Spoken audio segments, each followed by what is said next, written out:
Guys a next level South Indian food, I repeat next level, જેનું હજી Ahmedabad city સાક્ષી નથી બન્યું એવું. The Kerala kitchen cafe at Nikol. Overhype કે એક્ઝેજરેટ નથી કરવા માંગતા, બટ ઓનેસ્ટલી આજે અમારા શબ્દો ખૂટી પડવાના છે વખાણ કરવા માટે.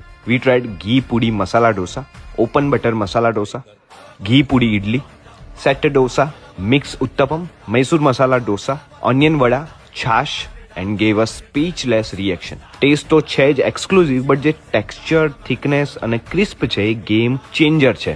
સ્ટાર્ટિંગમાં નેક્સ્ટ લેવલ શબ્દ વાપર્યો અમે, એ એટલા માટે કે જે શેફ છે, સ્ટાફ છે અહીંયા, એ સાઉથ ઇન્ડિયાના બહુ મોટા નામવાળા કેફેને કનેક્ટેડ છે. સમજી જાઓ. ઓનરનું કહેવું છે કે ખુલ્યું ત્યારથી આજની તારીખ સુધી એક પણ નેગેટિવ રિવ્યૂ નથી મળ્યા. સાંભાર ચટણી 10-10 લીટરના સ્લોટમાં જ બનાવવામાં આવે છે, ભલે પછી એ 10 લીટર 2 કલાકમાં પતી જાય કે 10 મિનિટમાં. બોલો. સ્વિગી ઝોમેટો ઉપર અવેલેબલ છે, પાર્ટી ઓર્ડર્સ બી હેન્ડલ કરે છે. બીજી બધી ડિટેલ્સ સ્ક્રીન પર અને કેપ્શનમાં મળી જશે તમને. See you there. Overall South Indian ફૂડનો ટેસ્ટ જો પ્યોર ટેસ્ટ હોતો હોય, so I am satisfied with this test.